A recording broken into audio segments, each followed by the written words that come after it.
नमस्कार, मी स्नेहल्स किचनमध्ये आज आपण लाल भोपळ्याचे घारगे बघणार आहोत।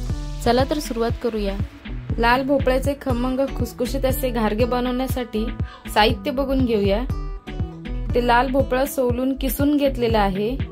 इथे 2 वाट्या गव्हाचे पीठ आहे, वेलची पावडर, गूळ किसून घेतलाय, 2 चमचे तांदळाचे पीठ आहे, तेल आणि ते पांढरे तीळ घेतलेले आहे। त्याच्या ऐवजी तुम्ही खसखसही वापरू शकता। छोटा चमचा चवीनुसार मीठ घेतलेला आहे। कढईत किसलेला भोपळा टाकून घेऊया। भोपळा टाकल्यानंतर गूळ जो बारीक किसून घेतलेला आहे तोही टाकून घेऊया आणि एकत्रित करून घेऊया सगळं।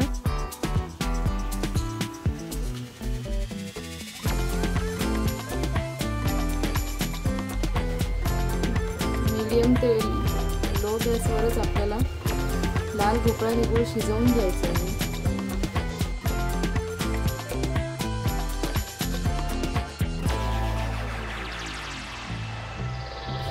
तुम्ही बघू शकता पूर्ण गुळाचं पाणी आटवलेलं नाहीये, आपल्याला यातच पीठ मळून घ्यायचं आहे। तर आता पीठ मळून घेऊया पहिलं। परत पीठ काढून घेतलेलं आहे गव्हाचं, यातच पांढरे तीळ टाकून घेतले, 2 छोटे चमचे तांदळाची पिठे टाकून घेतली, वेलची पावडर टाकून घेतली, चवीनुसार मीठ, लाल भोपळा आणि गूळ याचे सारण पिठात टाकून घेतले, ते मळून घेऊया आता।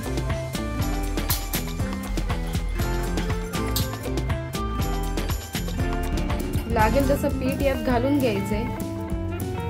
पद्धतीने आपण गव्हाच्या पिठाची कणिक मिळवतो त्या पद्धतीने मळून घ्यायचंय। त्यावर तेलाचा थोडा हात लावून घ्यायचंय।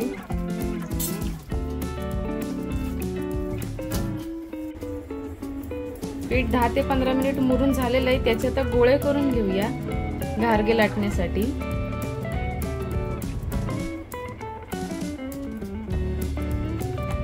घारगे लाटून घेऊया। खाली पोलपाटाला तेल लावलेलं आहे। सगळ्या बाजूने व्यवस्थित लाटणं फिरवून लाटून घ्यायचे।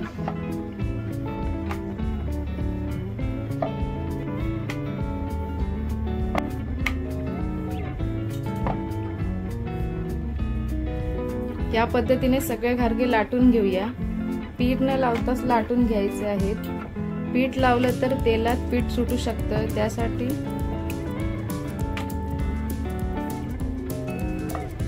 तेल लावूनच घारगे लाटून घ्यायचे सगळे। कढईत तेल तापलेलं आहे, एक एक करून घारगे तळून घेऊया। दोन्ही साइडने गोल्डन ब्राऊन होईपर्यंत व्यवस्थित घारगे तळायचे आहेत।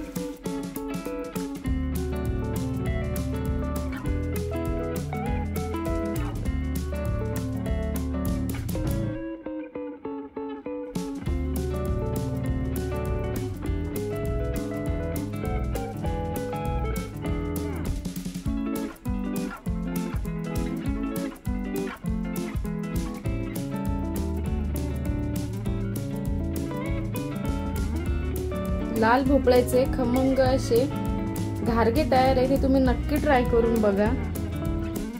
ही रेसिपी तुम्ही नक्की ट्राय करून बघा। कशी वाटली ते कमेंट्स मध्ये कळवा। सगळ्यात महत्त्वाचं लाईक, शेअर, सबस्क्राइब करायला विसरू नका। भेटूया पुढच्या नवीन रेसिपीज मध्ये। तोपर्यंत धन्यवाद।